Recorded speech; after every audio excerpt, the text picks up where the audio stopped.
Hello, my name is Monique, and this is my presentation on the Digital Literacy Plan. What I like to do anytime there's a project, I like to go over the definitions. So when I'm doing anything with electronics, any digital, I go over these definitions just to make sure that the students have a clear foundation. We make sure any instructions is very clear. We ask the students if they have any questions. Um, and when they're doing anything online, it brings out their creativity and we always just make sure that they use their best judgment, especially when working or we're dealing with social media. They're able to use visual aids, um, different like audio tunes, and we also go over the discipline like of our expectations and making sure they're understanding of what the assignment is and their understanding of what we expect of them. What I like to do is emphasize on four elements, and that is critical thinking, problem solving, curiosity, and creativity. When working on any type of project, it is always very good that the students are able to make their own decisions and that they're able to solve problems that tests their ability for them to come up with their own solutions.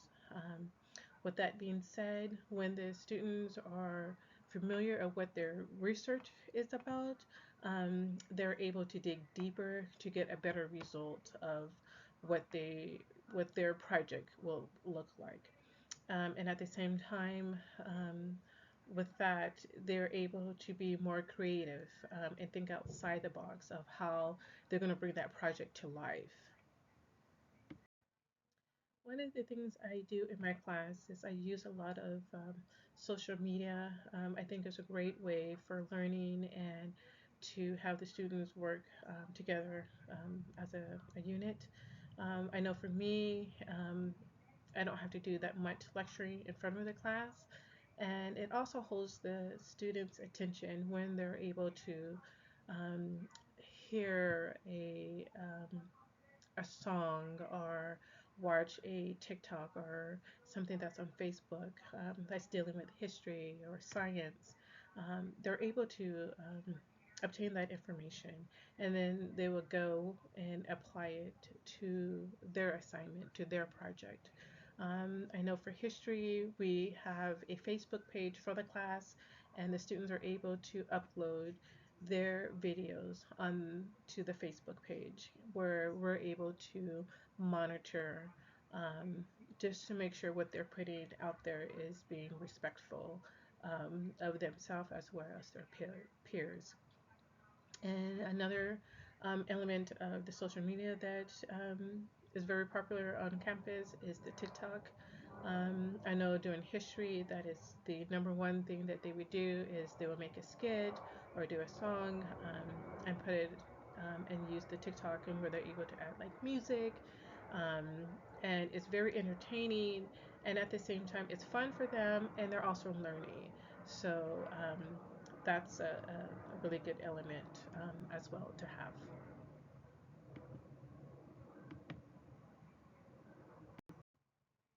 One element that I do all the time is to teach my students how to manage their online identity, and that is always um, setting the privacy setting, not to overshare any personal information whatsoever, and for them to watch what they post just because I tell them it will be out there forever. So if they're doing anything negative, it's going to be a bad reflection on them, and it's just not good. I always tell them to be kind, to be respectful of themselves and of others, um, and to not respond to any messages that they're not familiar with, or to join any chat um, groups. Just because also that we're able to monitor what they're doing online. We're roaming around the classroom as well as checking our computers just to make sure that they're following the expectations that we set for them.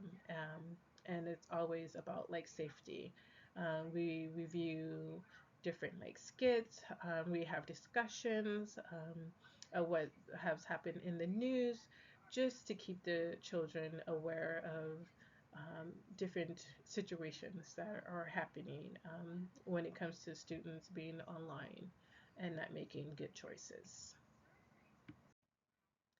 One thing that I do, and I probably do this maybe once or twice a week, is I will bring in a picture or a song into the classroom and share it with the students, just so that they um, could see the content of the point that I'm trying to get across. So I'm constantly telling the students to make sure whatever they are putting forward for their project is to be authentic with the materials that they're using. And they could use anything from like a song, a podcast, a photograph, artwork, anything in their community that they want to incorporate into their project, that it is fine.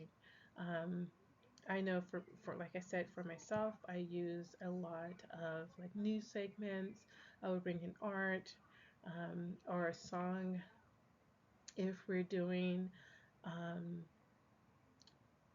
like a history. I would bring in like art from that region, just so that the students can see it, they could touch it, and it would just open up different discussions. So with all these different elements, the students are free to explore, and when they're able to explore, they're more creative and they're more their authentic self. So this is how I bring literacy into my classroom.